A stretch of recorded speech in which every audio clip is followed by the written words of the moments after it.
नमस्कार दोस्तों। तो आप सभी का स्वागत है हमारे शो रियलिटी चेक विद हरी सिन्हा में, जहां हम बात करते हैं जियो पॉलिटिक्स और नेशनल स्ट्रेटेजी की, साफ शब्दों में गंभीर मुद्दों पर, बिना किसी सुगर कोटिंग के। आज का विषय बेहद संवेदनशील और जरूरी है। भारत, पाकिस्तान और चीन के बीच बना न्यूक्लियर ट्राइलेमा, जिसका सीधा असर साउथ एशिया की शांति और सुरक्षा पर पड़ता है। इस विषय को गहराई से समझने के लिए हमें एक स्पष्ट स्ट्रेटेजिक पर्सपेक्टिव देने के लिए हमारे साथ एक बेहद सम्माननीय और अनुभवी आवाज है, Saptarshi Basu ji. Saptarshi Basu national security, nuclear doctrine और भारत की स्ट्रेटेजिक पॉलिसी के क्षेत्र में एक जाना पहचाना नाम है। इनकी समझ हमें हेडलाइन से आगे ले जाती है और उन पहलुओं तक पर नजर डालती है जो अक्सर डिस्कशन से बाहर रह जाते हैं। सप्तार्षि बसु जी, आपका हमारे शो में हार्दिक स्वागत है। हम आपके इंसाइट लेने के लिए धन्यवाद। है। तो बसु साहब, सबसे पहले तो हम लोग देखते हैं कि ये साउथ एशिया में इंडिया, चाइना और पाकिस्तान, ये तीनों ही न्यूक्लियर पावर्ड स्टेट हैं। तीनों के पास ही न्यूक्लियर वेपन है। चीन और पाकिस्तान तो एक गुट में है, ये सभी को मालूम है। तीसरी तरफ भारत है। तो ये जो ट्राइलेमा है, जो न्यूक्लियर ट्राइलेमा है, वो बाइलैटरल जो न्यूक्लियर स्टैंड ऑफ है, उससे कैसे डिफरेंस है, ये हम आपसे समझना चाहेंगे। देखिए, सबसे पहले अगर भारत के संदर्भ में कहा जाए, एशिया पैसिफिक और साउथ साउथ एशिया या सदर्न हाफ ऑफ एशिया के अंतर्गत, तो सबसे बड़े न्यूक्लियर शक्तियां यही तीन: भारतवर्ष है, फिर जापान अभी तक न्यूक्लियर शक्ति नहीं है क्योंकि उनकी पॉलिसी रही है कि वो न्यूक्लियर पावर का इस्तेमाल नहीं करेंगे, जी। और फिर खुद न्यूक्लियर पावर के भुक्तभोगी पाकिस्तान और भारत, वो भी एक न्यूक्लियर शक्ति है। और इसके सिवाय पूरे दक्षिणी एशिया और एशिया महाद्वीप में यह किसी के पास न्यूक्लियर पावर पर से नहीं माना जाता। ऑस्ट्रेलिया में भी न्यूक्लियर वेपन्स के सबमरीन भेजे जा रहे हैं, लेकिन ऑस्ट्रेलिया अभी ऑफिशियली न्यूक्लियर पावर नहीं जाना। हम्म। जापान तो आज की तारीख में अगर देखा जाए, तो सोवियत रूस, जिसको एशिया महाद्वीप के उत्तर भाग कहा जाता है, और सोवियत रूस के नीचे चीन, भारत और पाकिस्तान छोड़ के कोई भी न्यूक्लियर शक्ति अभी पूरे एशियाई महाद्वीप में नहीं। तो उस परिस्थिति में इन तीनों के बीच में अगर आप संतुलन देखें, तो भारत और पाकिस्तान के वारहेड की संख्या लगभग समतल थी। अब आज की तारीख में ऐसा कहा जा रहा है कि भारत के न्यूक्लियर एनरिचमेंट प्रोग्राम के आगे निकल जाने की वजह से हम्म। भारत का जो न्यूक्लियर वेपन के वारहेड की संख्या है, वो पाकिस्तान को आगे छोड़ चुकी है। लेकिन जो पिछले दशकों तक ये कहा जा रहा था, लगभग 2010 तक, कि पाकिस्तान दुनिया का सबसे तेज गति से बढ़ने वाला न्यूक्लियर शक्ति है वारहेड की संख्या में। ये मैं फेडरेशन ऑफ अमेरिकन साइंटिस्ट के वेबसाइट को कोट करते हुए आपको ये फिगर्स बता रहा।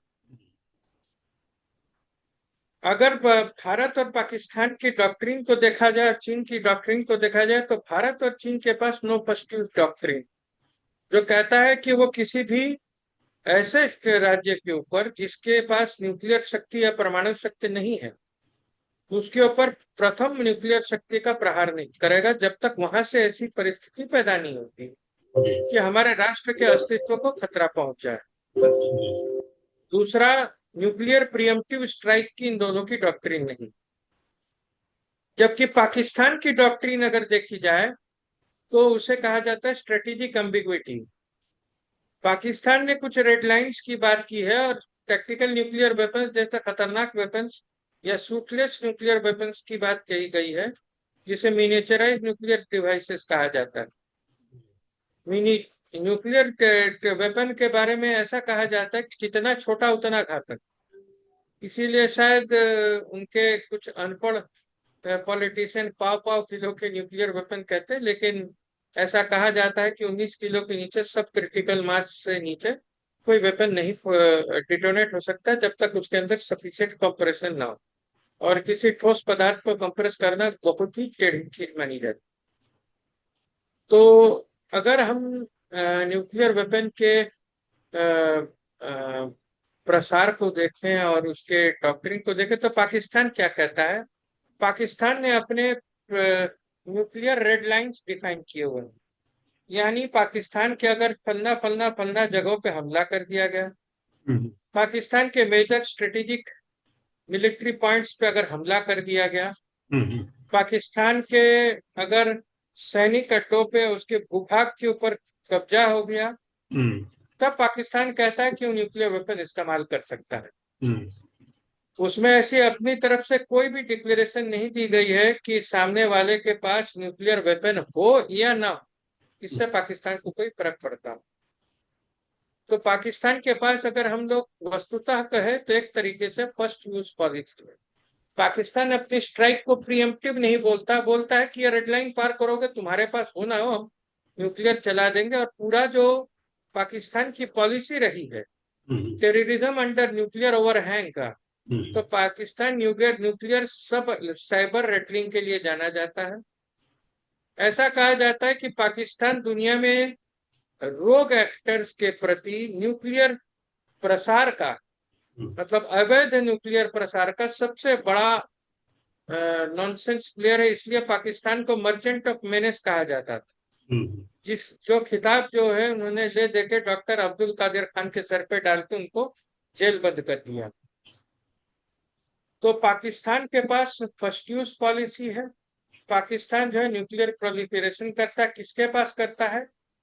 तो अगर न्यूक्लियर टेक्नोलॉजिकल चेन देखे तो सबसे पहले यूएसए ने न्यूक्लियर वेपन्स एक्वायर किए मैनहट्टन प्रोजेक्ट के बाद। उसके बाद स्पाइंग और उसने जो है ब्रिटेन को न्यूक्लियर टेक्नोलॉजी दी वर्ल्ड वॉर टू एलाई होते हुए। फिर उन दोनों जगह से रशियन एस्पियोनाज के थ्रू रशिया ने न्यूक्लियर टेक्नोलॉजी में कुछ बढ़त हासिल की, और बाकी रशियन साइंटिस्टों की मेहनत से उसने न्यूक्लियर पर टेक्नोलॉजी हासिल। रशिया ने अपनी टेक्नोलॉजी जो है निकिता क्रुश्चेव के बाद के जाने के बाद चाइना को दे दिया। चाइना ने न्यूक्लियर शक्ति बना, चाइना से न्यूक्लियर शक्ति बना सीधा पाकिस्तान। जबकि भारत ने अपनी न्यूक्लियर पावर जो है होमी जहांगीर भाभा के 3 स्टेज एटॉमिक विजन के थ्रू हमने अचीव किया। अब चले आते हैं न्यूक्लियर प्रसार के प्रति। पाकिस्तान के पास जैसे ही न्यूक्लियर पावर आया, उसने इसको इस्लामिक बम का नाम दिया। क्यों दिया? क्योंकि न्यूक्लियर वेपन का formulation, maintenance, enrichment and command and control chain दुनिया का बहुत ही महंगा तरीन सिस्टम है, जिसमें सेंट्रीफ्यूज को अगर देखा जाए तो पहले यूरेनियम को यूरेनिक ऑक्साइड बना के वाष्पीकृत किया जाता है। फिर वाष्पीकरण करने के बाद 1 या 2 एटॉमिक नंबर का मात्र फर्क होता है, उसमें सेंट्रीफ्यूज से उसको स्पेसिफिक ग्रेविटी और माइनर बहुत ही छोटा अंतर के स्पेसिफिक ग्रेविटी में उसको सेपरेट किया जाता है। तो ऐसा एक स्तर में नहीं हो सकता, इसलिए हजारों सेंट्रीफ्यूज लगते हैं, जो स्तर दर स्तर 1-1% होते होते होते होते होते होते आपका कंसेंट्रेशन ऑफ न्यूक्लियर मटेरियल होता है। तो बहुत सारा टनों का यूरेनियम अगर दे दिया जाए तो उसमें सिर्फ 3% या 2% जो है यूरेनियम जो है फिसाइल होता है, यूरेनियम 235 इसे कहा जाता है न्यूक्लियर वेपन के लिए। लेकिन जब आपको उसका परमाणु हथियार बनाना होता है तो उसका मिनिमम एनरिचमेंट लेवल 95%, 97% होता है। इसे वेपन ग्रेड यूरेनियम कहते हैं, फिसाइल यूरेनियम कहते हैं। वही हालत प्लूटोनियम की है, लेकिन प्लूटोनियम ज्यादा रेडियो धार्मिक है और उसके क्या कहते हैं वो गामा एमिटर और न्यूट्रॉन एमिटर के साथ क्या कहते हैं अल्फा एमिटर भी है, जिस वजह से वो ज्यादा रेडियो धर्मी माना जाता है। हम्म, तो प्लूटोनियम के जो यूरेनियम 238 बनता है, उसको फास्ट ब्रीडर में डाल के प्लूटोनियम बनाया जाता है।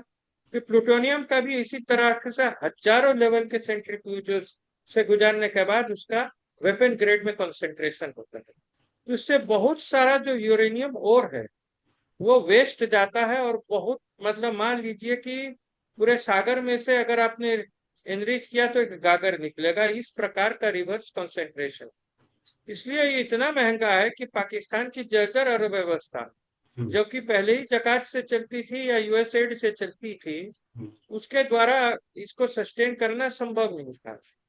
तो पाकिस्तान ने ओआईसी की गठन की, और उसमें जाके सारे मुस्लिम कंट्रीज को जाके बोला कि भैया हमारे पास न्यूक्लियर वेपन है, हम तुम्हें नेट सिक्योरिटी गारंटी प्रोवाइड करेंगे कि हमारे पास जो डिस्प्रोपोर्शनेटली बड़ी एक मर्सिनरी आर्मी, और उससे हम पूरे इस्लाम के जितने भी ममालिक हैं 80 54 57 कंट्रीज, हम तुमको न्यूक्लियर प्रोटेक्शन देंगे, और तुम्हारे जो भी इरेगुलर फोर्सेस हैं हम्म, उनको हम कभी भी प्रोलिफरेट करने की धमकी दे सकते। तो इस्लामिक बम का कंसेप्ट है, इस चीज का पाकिस्तान हमेशा इस्तेमाल करता है। पैरिटी कब तक थी? जब तक कि पाकिस्तान के पास स्ट्रेटेजिक कमांड था, और उसके भारत के पास तीसरा लेग नहीं था, यानी जिसे न्यूक्लियर ट्रायड कहा जाता है। हम्म, 2008 के बाद भारत के पास अरिहंत आने के बाद हमारा तीसरा लेग कंप्लीट हो गया, हम लोग न्यूक्लियर ट्रायड बन गए। अब हमारे पास एक सेकंड के बहुत बड़ी कैपेसिटी आ गई, जिसे कहते हैं सेकंड स्ट्राइक कैपेसिटी। हम्म, यानी पाकिस्तान न्यूक्लियर वेपन चला के अगर हमारा आधा भारत जला भी देता है, तो भारत के पनडुब्बियां पानी के नीचे से हम्म, सब कुछ खत्म होने के बावजूद भी दोबारा स्ट्राइक कर सकती है, और पाकिस्तान को इतिहास में के पर्जों में पन्नों में दर्ज कर सकती है। इसको सिंगल साइडेड एस्योर्ड डिस्ट्रक्शन कहते हैं, कि हम तो मरेंगे लेकिन हम फिर भी जिंदा रह सकते, तुम्हें हम संपूर्ण तरीके से डिस्ट्रॉय करेंगे। इसको मैड कहा जाता है, म्यूचुअली एश्योर्ड डिस्ट्रक्शन। इस तरीके से पाकिस्तान और भारत के बीच में एक किस्म का न्यूक्लियर बैलेंस था, हम्म, लेकिन जो धीरे धीरे भारत के फेवर में चलता गया। और जब अभी क्या कहते हैं राफेल आ चुका है, जो कि न्यूक्लियर केपेबल डिलीवरी प्लेटफॉर्म है, भारत का जो बैलिस्टिक मिसाइल प्लेटफॉर्म है, उसके मल्टीपल लेवल पे हमारे पास न्यूक्लियर डिलीवरी मैकेनिज्म है। ये मानना पड़ेगा कि भारत और पाकिस्तान दोनों के पास स्ट्रेटेजिक बॉम्बर नहीं, यानी हवाई इसके ऊपर ले जाके जो सिर्फ बॉम्बर का काम करते हैं, हम्म, सुपरसोनिक बॉम्बर, जो कि यूएस में भी एक जमाने में बी 52 या B2 बॉम्बर्स हैं, और रशिया के पास अभी जिनको देखा गया टुपोलेव 225, वो स्ट्रेटेजिक बम्बर कमांड थे, कि जो कि वह काफी दूर से ले जाके, हम्म, दूर दृष्टि में ले जाके बम कर सकते हैं न्यूक्लियर को, जब आपकी मिसाइल को आप मार गिरा सके। तो यहाँ तक क्या कहते हैं दोनों के पास नहीं है, लेकिन चाइना के पास है। चाइना के पास अभी भी कहा जाता है कि चाइना ने टुपोलेव को रिवर्स इंजीनियर करके उनके पास supersonic strategic bomber long range इन लोगों ने डेवलप किया हुआ है। तो चाइना के पास एक भारी मात्रा में हम्म, न्यूक्लियर वेपन है। चाइना अपना वॉरहेड की संख्या ऑफिशियली 300 से 350 बताता है, हम्म, जबकि भारत के पास करीबन 160 180, पाकिस्तान के पास 140 160 के लगभग माना जाता है। लेकिन कोई भी कंट्री अपने न्यूक्लियर वेपन की संख्या नहीं बताता, ये सारे एस्टिमेट्स। लेकिन ऐसे कई लोगों का कहना है, जो कि चाइनीज इंसाइडर और डिफेक्टर्स हैं, कि हम्म, चाइना ने द ग्रेट अंडरग्राउंड वॉल बनाया। अच्छा, यानी चाइना ने अपने गहरे गहरे पत्थरों के अंदर, चट्टानों के अंदर, जो कि उसके वेस्टर्न प्रोविंस है, या हम्म, मान लीजिए कि चाइना का जो 97% जो है पॉपुलेशन, वो eastern and south eastern China में कंसेंट्रेटेड। हम्म, लेकिन पूरा वेस्टर्न और eastern, western and northern province जो है खुला हुआ है, हम्म, वहां पे कुछ नहीं है। तो वहां की पहाड़ियों में बड़े मात्रा में सुरंग बना के उसके अंदर टोटल न्यूक्लियर सप्लाई चेन को उन्होंने स्टैब्लिश किया है, हम्म, जिसको ग्रेट अंडरग्राउंड वॉल कहा जाता है। अच्छा, साथ ही में चाइना के जो न्यूक्लियर डिलीवरी वेपन्स थे, जो फ्लाइट थे, उन्होंने ईरान की तरफ पूरा का पूरा जो वेपन कॉम्प्लेक्स है, जो पूरा फ्लाइट का मेंटेनेंस, रनवे वगैरह, वो भी उन्होंने टनल के अंदर डाल रखा। अगर इस परिप्रेक्ष्य को ध्यान में रखा जाए तो अकेले चाइना के अंदर 3,000 के अंदर वेपन, न्यूक्लियर वेपन्स देखे जाते हैं। तो चाइना के अंदर 3,000 न्यूक्लियर वेपन्स हैं। भारत और पाकिस्तान के दोनों कंबाइंड से भी कई गुना ज्यादा, लगभग आप कह सकते हैं दोनों को जोड़ दीजिए तो फिर उससे 10 गुना ज्यादा चाइना के पास हथियार है, न्यूक्लियर वेपन्स, ऐसा स्ट्रेटेजिक कैलकुलेशंस में कहा जाता है। दूसरा, दोनों के पास जो है, भारत के पास आज की तारीख में आईसीबीएम है, यानी 8,000 किलोमीटर के बड़े रेंज का आपके पास मिसाइल है, जिनको इंटरकॉन्टिनेंटल बैलिस्टिक मिसाइल कहा जाता है। 5,000 मील यानी 8,000 किलोमीटर से बड़े जो बैलिस्टिक मिसाइल होती है उसको आईसीबीएम कहते हैं, जो कि आउटर स्पेस से जाती है। पाकिस्तान के पास आईसीबीएम टेक्नोलॉजी अभी तक नहीं। चाइना के पास तो आईसीबीएम है ही, साथ में हाइपरसोनिक आईसीबीएम, जो कि हाइपरसोनिक 7 मैक स्पीड में रखे इरेगुलर फील्ड में जाके कलाइड कर सकते हैं। भारत के पास अभी ऐसी टेक्नोलॉजी डेवलपमेंट में है, लेकिन भारत के हाइपरसोनिक मिसाइल डिप्लॉयड है कि नहीं, इसके बारे में स्पष्टता नहीं है।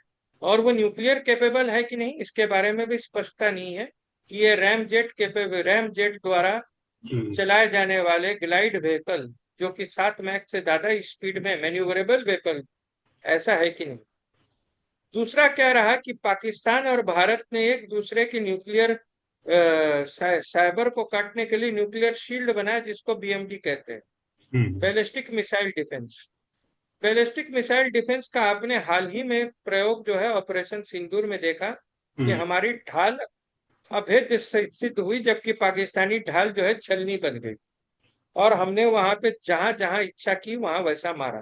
तो इस तरीके से अगर देखा जाए तो भारत के पास एक न्यूक्लियर एज है। अब न्यूक्लियर ट्राइलेमा की बात करते हैं।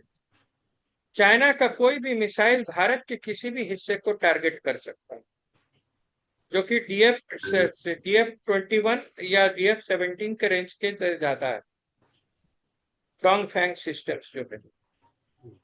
जबकि भारत के अभी के जो मिसाइल्स आ रहे हैं, अग्नि 6 और अग्नि 5+, वही चाइना के सारे एरिया को के जब्त में अभी तक आ रहे हैं, क्योंकि चाइना से भारत की दूरी, चाइना से के एक्सट्रीम से अगर भारत के एक्सट्रीम को लॉन्च किया जाए तो फ्लाइट टाइम 5 से 6 मिनट का होता है, नॉर्मल आईसीबीएम के तरीके से। लेकिन अगर भारत से पाकिस्तान का देखा जाए तो slow range ICBM, slow range जो शॉर्ट रेंज बैलिस्टिक मिसाइल है, एसआरबीएम और आईआरबीएम की जो रेंज है, उसमें 45 सेकंड से लेकर 1.5 मिनट तक का फ्लाइट टाइम है। यानी जितने देर में हमने सेंटेंस बोला उतने देर में एक जगह से न्यूक्लियर एक्सचेंज हो जाएगा, अच्छा। एक लॉन्चर से भारत के एयर स्पेस के अंदर। तो रिएक्शन टाइम नाम की चीज भारत में नहीं है, भारत के पास नहीं। दूसरा, भारत के पास अगर नो फर्स्ट यूज है, तो हमारे पास ये नो फर्स्ट यूज मात्र एक पॉलिसी नहीं होती, इसकी इम्प्लीकेशन स्ट्रेटेजिक कमांड में होता है कि इसका जो वारहेड है, इसका और जो लॉन्चर है, और इसका जो पेलोड कैरिंग व्हीकल है, यानी जिसे हम लोग रॉकेट कहते हैं, और रॉकेट का गाइडेंस सिस्टम और वारहेड दोनों एक साथ मेटेड करके नहीं रखा जाता, दोनों को अलग अलग स्टोर किया जाता है, और लॉन्चर को भी अलग रखा जाता है। सिर्फ ऑथराइजेशन होने के बाद लॉन्चर टीएल के ऊपर, ट्रैटिस ट्रांसपोर्टर इरेक्टर लॉन्चर, इसके ऊपर ये वेपन्स आते हैं, तब जाके रॉकेट के साथ उसका वारहेड और गाइडेंस सिस्टम मेट किया जाता है, उसके फ्यूज कंडक्टर्स एक्टिवेट किए जाते हैं, और उसके बाद कोड मिलने के बाद उसके अंदर टारगेटिंग कोड्स डाले जाते हैं, तब जाके वेपन आर्म होता है, और तब जाके वेपन जो है डिप्लॉय करने की परिस्थिति में रहता है कि बटन दबाते वो छूटेगा और अपने प्रक्षेपास्त्र जो है अपने टारगेट को जाके डिटोनेट करेगा। अच्छा देखिए, कोई भी जो न्यूक्लियर वेपन होता है वो एयर बस्ट होता है, यानी कोई भी जमीन के अंदर धंसने के बाद नहीं फटता, लगभग 2000 से 1500 फीट ऊपर में ही ब्लास्ट होने की परिस्थिति होती है, ताकि जितने बड़े एरिया में है उसका रिसाव और जो है उसका ब्लास्ट वेव फैल सके।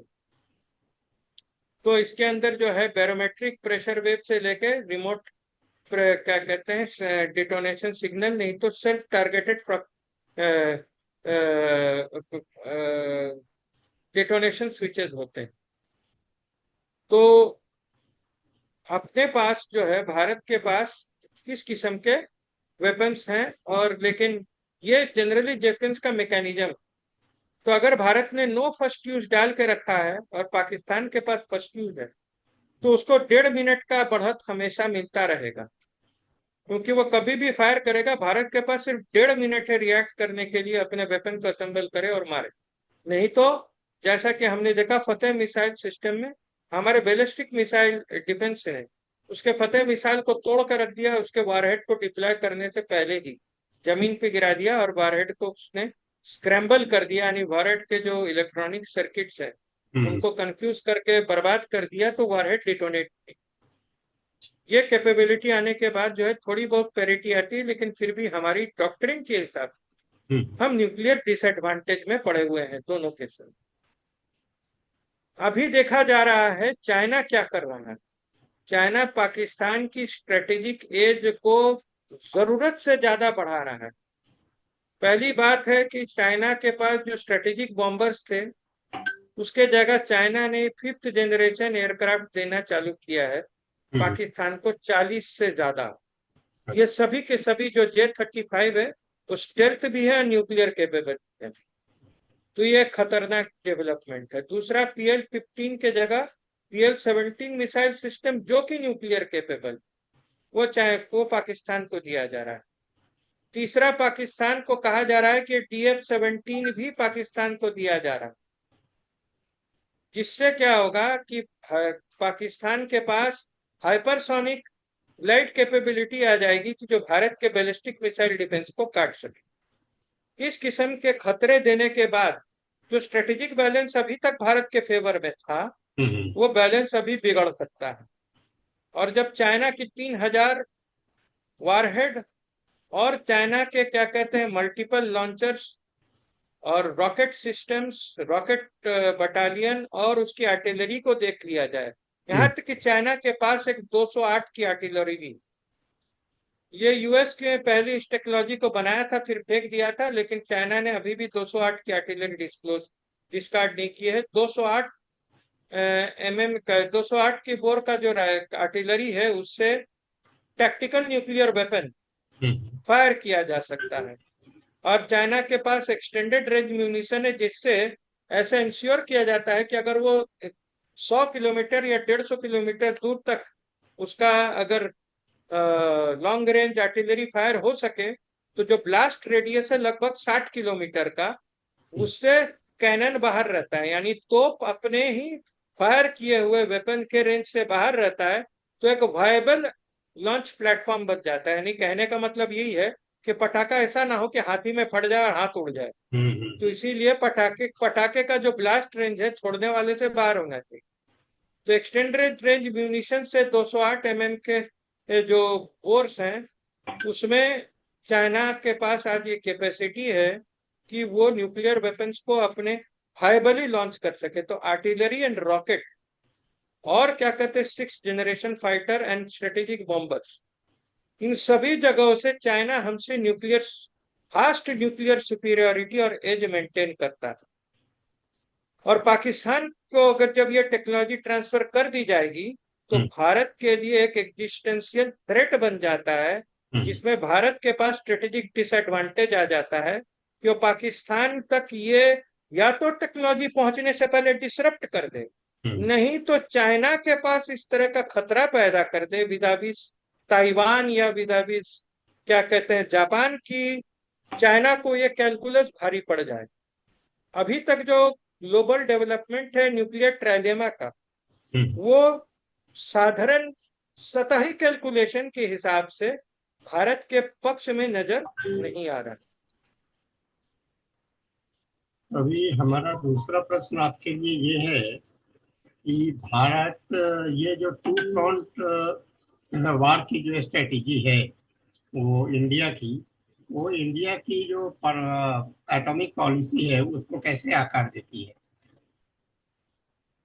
देखिए, सबसे पहली बात है कि भारत को अपने एटॉमिक डॉक्ट्रिन को, न्यूक्लियर डॉक्ट्रिन को, जो कि वाजपेयी सरकार के समय 2008 में बनाई गई थी, उसको पूरी तरह से रिवाइज करना पड़ेगा। क्योंकि अगर ये डॉक्ट्रिन रिवाइज नहीं की गई हम्म, तो भारत के पास जो है no nuclear test self imposed ban हमने अपने ऊपर लगाया था, क्योंकि हमारे ऊपर प्रेशर था कि आप सीटीबीटी साइन कर लें। हम्म, सीटीबीटी साइन क्यों किया जाए? ताकि भारत जो है कभी भी अपने न्यूअर वेपन्स को, जो मिनिएचराइज्ड न्यूक्लियर वेपन है, जो एडवांस डिलीवरी सिस्टम है, जो नेक्स्ट जनरेशन के न्यूक्लियर वेपन है, उनको टेस्ट ना कर पाए। जब तक आप टेस्ट नहीं करते हैं न्यूक्लियर वेपन की, उसकी वायबिलिटी आपको पता नहीं चलती, क्योंकि सिर्फ मैथमेटिकल सिमुलेशन या कंप्यूटर बेस्ड सिमुलेशन आपके पास रह जाता है। हम्म, आज की तारीख में पुराने जमाने की तरह नहीं है कि आपको सैम्पलिंग के हिसाब से 1:100 टेस्ट करना पड़ेगा, ऐसा कुछ। हम्म, लेकिन जो भी मैथमेटिकल मॉडल आप बनाएंगे जी, उस सीरीज के लिए, लेकिन उसमें एक टेस्ट की जरूरत होती है जिसे हम लोग वैलिडेशन कहते हैं। तो मैथमेटिकल मॉडल सही है या नहीं, उसके लिए फिजिकल वैलिडेशन के लिए आपको टेस्ट करना चाहिए। तो पुरानी पॉलिसी में हमने अपने आप को बांध रखा है इन चीजों से। तो इस जगह से पॉलिसी को रिवाइज करना आज की इवॉल्विंग थ्रेट सिनेरियो के लिए अत्यंत जरूरी है। दूसरा, भारत को defence delivery mechanisms and ballistic missile shield और क्या कहते हैं स्ट्रेटेजिक कमांड के ऊपर बहुत ज्यादा चेंज करना पड़ेगा, और पाकिस्तान के प्रति आपको डिक्लेयर करना पड़ेगा कि नो फर्स्ट यूज से भारत का गियर बदल के पार्शियल नो फर्स्ट यूज करना पड़ेगा। यानी नो फर्स्ट यूज की कंट्री की एक सूची बनानी चाहिए, हम्म, और उस कहा जाएगा कि जिनके जिनके पास वेपन्स नहीं है, या बायोलॉजिकल वेपन हमारे खिलाफ, या केमिकल वेपन यूज नहीं करते, उनके लिए नो फर्स्ट यूज है पाकिस्तान छोड़ के। और पाकिस्तान के जो साथ देने वाले स्टेट्स हैं, जैसे नॉर्थ नॉर्थ कोरिया, जैसे मान लीजिए, अगर मान लीजिए ईरान कल साथ दे देता है, या अजरबैजान और तुर्की है, वो लोग डिक्लेयर्ड न्यूक्लियर स्टेट नहीं है, लेकिन अगर वो किसी तरीके से न्यूक्लियर डिलीवरी मैकेनिज्म में पार्टिसिपेट करते हैं, तो भारत को उनको भी नो फर्स्ट यूज के जर्त से बाहर रखना पड़ेगा। तो इस तरीके से भारत को अपनी न्यूक्लियर पोस्चरिंग सुधारनी पड़ेगी। और जहां तक कि टू फ्रंट वॉर की बात है, आज की तारीख में टू फ्रंट वॉर जो है 3.5 पॉइंट फ्रंट वॉर में तब्दील हो चुका है। हम्म, क्योंकि जब तक यूनुस बाबा वहां बैठे हैं, हम्म, बांग्लादेश आपका शत्रु राष्ट्र बन चुका है, जो कि पाकिस्तान के साथ कल्यूड करता है। और आज की तारीख में लश्कर तैयबा, हम्म, लश्कर जंगवी, और क्या कहते हैं जमातुल मुजाहिदीन और जमातुल दवाइन, सभी ऑर्गेनाइजेशंस ने क्रेडिट लिया है कि हम्म, जमीयत उलमाए हिंद और जमीयत उलमाए हिंद बांग्लादेश का इस्तेमाल करते हुए हम्म, उसने शेख हसीना का तख्ता पलट किया है। और जो प्रेजेंट सरकार है वो उनके इशारों पे चलती है, जो कि देखा गया है बांग्लादेश के द्वारा। जी, तो भारत आज की तारीख में टू टू फ्रंट वार की बात नहीं कर रहा है, 3.5 फ्रंट की वार की बात कर रहा है। कुछ सालों पे हमने अपने देश के अंदर होने वाले किसान जैसे बड़े बड़े आंदोलनों को देखा है, बिल्कुल। जिसमें भारत में भयंकर तबाही मचाई गई है। हम्म, देश के अंदर से क्या कहते हैं शत्रुता की गई है। हम्म, भले ही हमने लेफ्ट विंग एक्सट्रीमिज्म के कमर तोड़ दी है, लेकिन अभी भी जहां पे है वहां पे काफी अ, विषाक्त वातावरण बना हुआ है, जो भी थोड़े बहुत पॉकेट्स उनके रह गए हैं।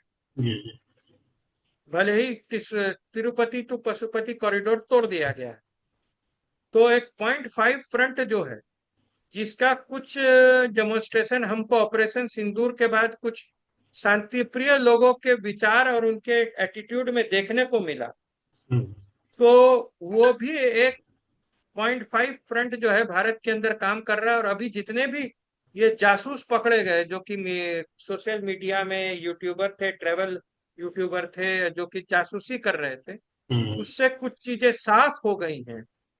कुछ राजनीतिक दल जो कि अपना पूरा नंगा होके पाकिस्तान का क्या कहते हैं वोकैबुलरी बोल रहे हैं, उनसे भी हम्म, भारत के अंदर बैठे इस फ्रंट का खुलासा हो गया है। तो आज की तारीख में टू फ्रंट वॉर जो है वो इतिहास बन चुका है। हम्म, अब भारत को अगर लड़ना है तो पूरी तैयारी 3.5 फ्रंट की होनी चाहिए। हाँ। आज जो है भारत की जीडीपी जो है डिफेंस का 1.9% है। ट्रंप ने नेटो को टारगेट दिया है कि छोटे छोटे कंट्री भी जो है तुम्हारे, हम्म। लिथुआनिया जैसे, हम्म। उनको 5% जीडीपी अगर तुम नहीं खर्च करोगे तो यूएस अपना हाथ नेटो से खींच रहा है। हम्म। अगर ये नेटो के छोटे छोटे कंट्री के लिए है, तो जब आपके पास ऐसा कल्यूसिव थ्रेट दिखा जा रहा है, हम्म। जिसके ऊपर हमारे चंडीगढ़ लॉबी के जनरल एच एस पनाग का आर्टिकल अभी काफी चर्चा में है, तो कल्यूसिव थ्रेट में भारत को 5% की जीडीपी तक अपनी स्पेंडिंग बढ़ाने से कौन रोकता है? हम्म। आज राष्ट्र रहेगा तब आपको डेवलपमेंट मिलेगा, तो भारत को भी अपनी 5% जीडीपी जो है वो तो डिफेंस स्पेंडिंग में स्ट्रेटेजिक कमांड में देना पड़ेगा। अभी हमारे पास में सिर्फ 8 मिनट का समय है और हमारा एक ही सवाल हुआ है, तो हम लोग एक सवाल और ले लेते हैं और इसके बाद दूसरा सेशन करेंगे, चाहे आज करें या दूसरे दिन करें। तो हम अगले प्रश्न की तरफ बढ़ते हैं। हमारा दूसरा प्रश्न आपके लिए ये है कि सीमा संघर्ष और पारंपरिक झड़पें दक्षिण एशिया में परमाणु वृद्धि की संभावनाओं को किस प्रकार बढ़ाती है।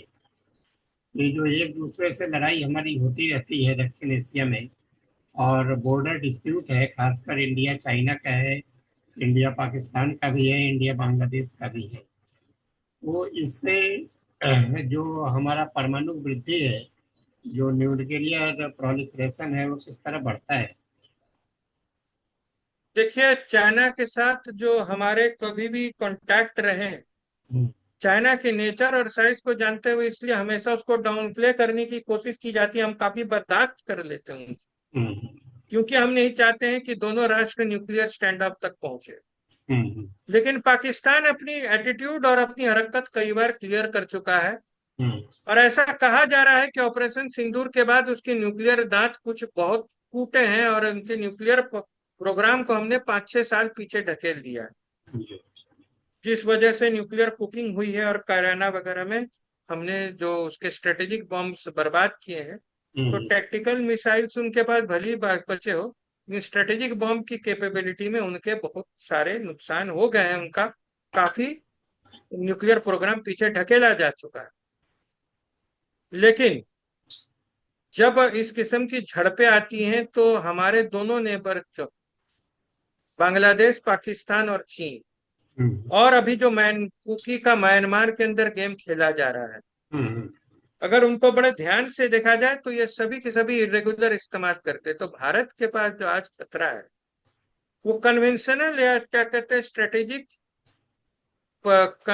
स्ट्रेटेजिक ओल्ड वॉर सिनारियो से बढ़ के हाइब्रिड वॉर सिनारियो तक पहुंच चुका है, बिल्कुल। जहां पे स्टेटलेस एक्टर्स का इस्तेमाल, अब कि हम खुल के देख चुके हैं हम्म। कि पाकिस्तान का डिफेंस मिनिस्टर कहता है कि हमारा मेन लाइन ऑफ डिफेंस हमारी खुद के बैरक्स की आर्मी नहीं है, हमारे मदरसा छाप जो लाखों स्टूडेंट्स पाकिस्तान के अंदर रेडिकलाइज ब्रेन वॉश्ड ज़ॉम्बीज है, वो हमारी फर्स्ट लाइन ऑफ डिफेंस है, उनको आर्म करके आगे भेजेंगे।